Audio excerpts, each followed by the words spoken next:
Hi friends, welcome to Mekan Recipes. எல்லாரும் எப்படி இருக்கீங்க? நல்லா இருக்கீங்களா? நானும் ரொம்ப நல்லா இருக்கேன்.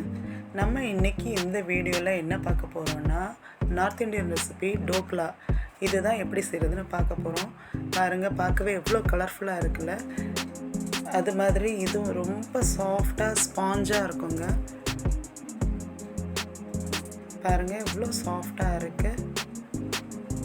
இது குஜராத் மக்களோட ஒரு பாரம்பரிய உணவுன்னே சொல்லலாம். அவ்வளோ நல்லா இருக்கும். வாங்க எப்படி செய்கிறதுன்னு பார்க்கலாம்.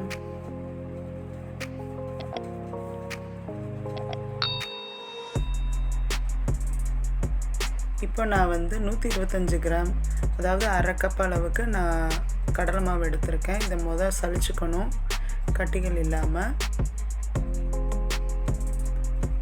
இப்போ இது கூட அரை டீஸ்பூன் உப்பு சேர்த்துக்கிறேன். அரை டீஸ்பூன் சர்க்கரையும் சேர்த்துக்கிறேன். இதில் ஒரு 1/4 டீஸ்பூன் மஞ்சள்தூள் சேர்த்துட்டு நல்லா இதை எல்லாத்தையும் மிக்ஸ் பண்ணி விடணும்.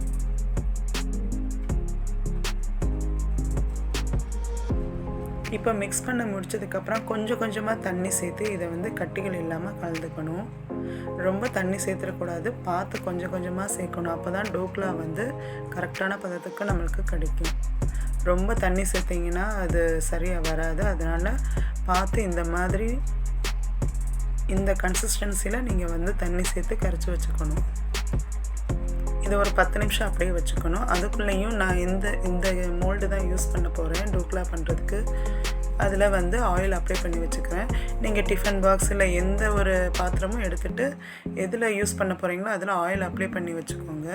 இப்போ திரும்ப ஒரு டைம் 10 நிமிஷம் கழித்து நல்லா மிக்ஸ் பண்ணிவிட்டு இந்த ஃப்ரூட் சால்ட்டு ஈனோ இருக்கு இல்லையா, இதில் நான் 1 டீஸ்பூன் அளவுக்கு சேர்த்துக்கிறேன்.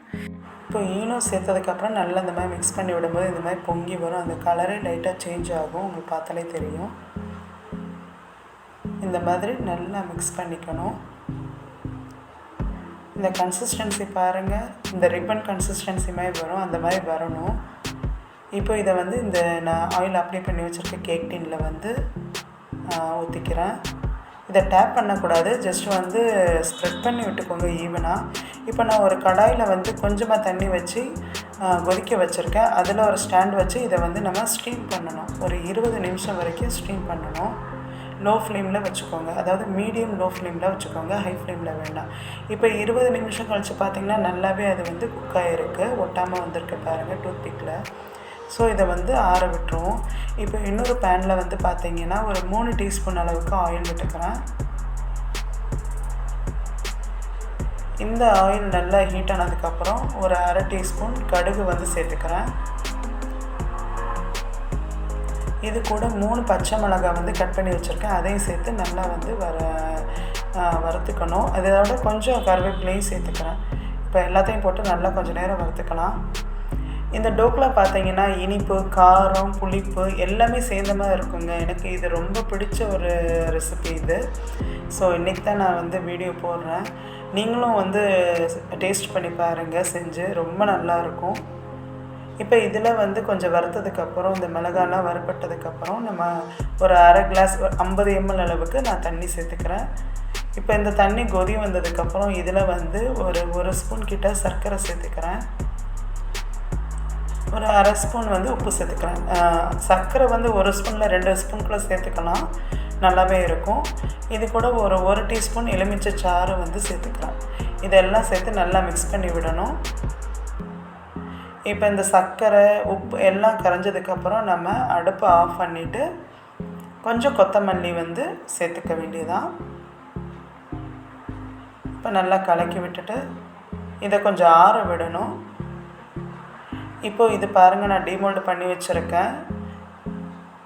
நல்லா ஒட்டாமல் வந்திருக்கு. இந்த மாதிரி ஒட்டாமல் வரணும் அப்படின்றதுக்காக தான் நீங்கள் எந்த பாத்திரம் யூஸ் பண்ணாலும் எண்ணெய் நல்லா அப்ளை பண்ணிக்கோங்க. இப்போ நான் இதை ஸ்கொயர் ஷேப்பில் கட் பண்ணிக்க போகிறேன். இந்த மாதிரி கட் பண்ணிக்கணும்.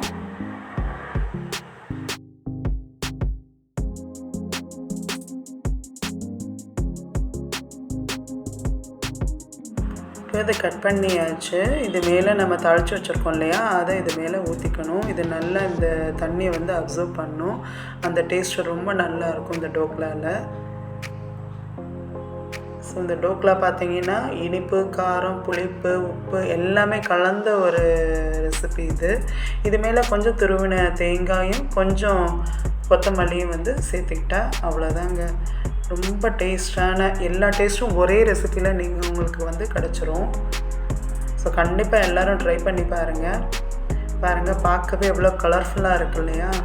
நல்ல ஸ்பாஞ்சியாக எப்படி வந்து அது ஸ்டீம் ஆகிருக்கு பாருங்கள். ரொம்ப சூப்பராக இருக்குங்க. எனக்கு ரொம்ப பிடிக்கும் இது. ஸோ இது வந்து மார்னிங் பிரேக்ஃபாஸ்ட்டாகவும் எடுத்துக்கலாம், இல்லைன்னா லஞ்சுக்கும் நம்ம இதை வந்து சாப்பிட்லாம். ரொம்பவே நல்லாயிருக்கும் இந்த டேஸ்ட்டு. கண்டிப்பாக எல்லோரும் ட்ரை பண்ணி பாருங்கள். உங்கள் ஃபீட்பேக் மறக்காமல் கமெண்ட் பண்ணுங்கள். தேங்க்ஸ் ஃபார் வாட்சிங் friends. Happy and healthy cooking.